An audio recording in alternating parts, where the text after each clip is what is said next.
Hello, welcome back to the Vineyard here at Promise Lutheran Church in Murrieta, California. And here we have this beautiful sunny day. It's getting up in the 80s today, and we're very excited. We've been talking about baby vines, and the vines are starting to grow now. And so one of our members had a baby this past week, and so I thought I'd use it as an object lesson. I want to talk to you today a little bit about as this world has gone mad. His world has gone mad, and about acceptance and how to live in acceptance.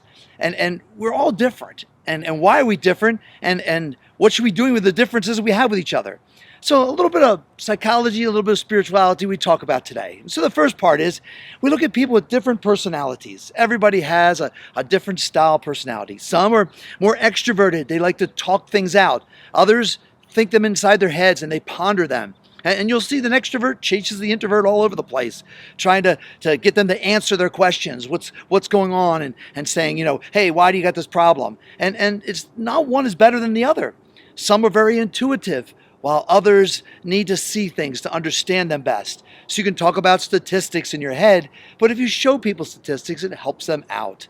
And there's things that people process through their heart, while others process through their head, and very logical. That takes up a very small portion of our society, 25%, and others through their heart. And so the idea of a baby, the idea of some tenderness, it attaches to people. They feel it as opposed to think through it. And that's what makes us different. Some people see things extremely organized, while others take it as it comes and are very laxed. Both are okay right now. They're different in personalities. That we have added to that is experiences in life. And we have to be careful with that. God uses all experiences for our good, but Satan also works to create experiences. Some of those experiences grow us in our faith and make us better people because of it. Other times it's just to break us down and ruin us. And that's unfortunate. Either way, we know that God is going to take care of us, that God is going to make the bad experiences into good, but we shouldn't press him on that. Try to make the best experience out of everything as God uses those things in our life to make us strong. Then, as we take that aspect, add it to personality and experiences, lead us into giftedness, that each of us has a different gift given by God. And each one of us has a different nature. I know some amazing people who are prayer warriors. They're quieter in their personality. They like time alone because they like to have that time in prayer.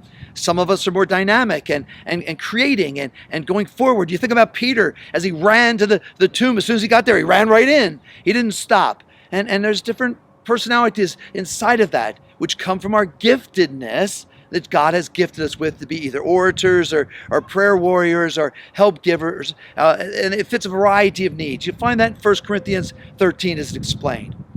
That leads us to another aspect, which is different but similar, which is spirituality. When trials come, they jump up and they slap us in our faith, don't they? Makes us hard. Makes it very hard. And if you've waited until now to grow in your faith and build the ammunition of intelligence and knowledge of the scriptures and what is the church, what is a pastor, what are the roles and responsibilities, if you're waiting now to explore them, you're not lost. But know that there's people in different places in their life. They're growing at a different rate. That they may not have all of the spiritual depth that another person might have. And you think to yourself, wow, why is this person responding that way? Well, because they haven't grown in their faith. And I ask, this time is your experience. This time is your discipline.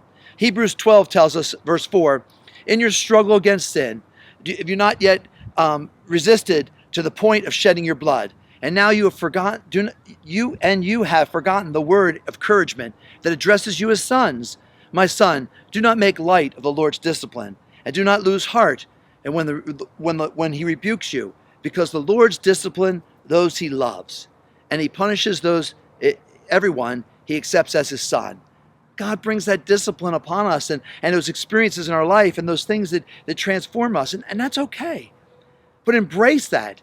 And go, I'm learning. I'm learning through this time of maybe suffering or fear. I'm learning. And through it, if I work at it, I will grow my faith. If I don't, I'll come away hating God and others and not accepting one another. We're in different places. And that leads us to character.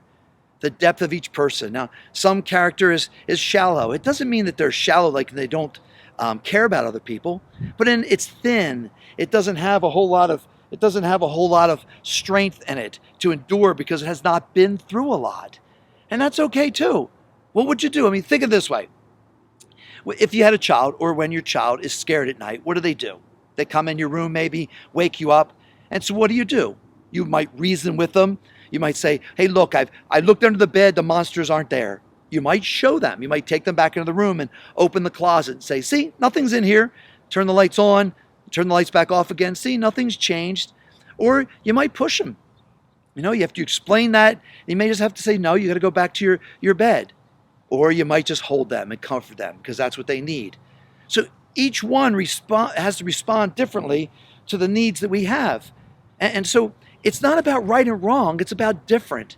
And as I try to share with other people, it's about accepting. And what you do is you take the ideas out. Some of the things I've just talked to you about, you take them out and you look at them for what they are. You say, wow, this person has not been in church. They don't grow in their faith. They're not in Bible study. What a horrible person they are. No, but rather, wow, they need to grow in their faith, and this is an opportunity for them. Or maybe a person's very verbal, or another person's very quiet. Maybe a person's scared, another person's not scared at all. It's different people have different needs, and it's accepting all of them. It can still be an argument. You can still be upset. Jesus loved the Pharisees. He wanted to change them, but he still turned over tables. And yet at the end, he forgave those same people that he turned the tables over for. You see, it's not about putting people in a box and saying you have to perform this way, but rather accepting them in their box, trying to discover how they got to that place, and helping them through it in that place. That's why podcasts like this and things that are just one-dimensional, you can't talk and clarify, it becomes very hard. The important part is that we see each individual, even the craziest person, and ask yourself, how did they get there?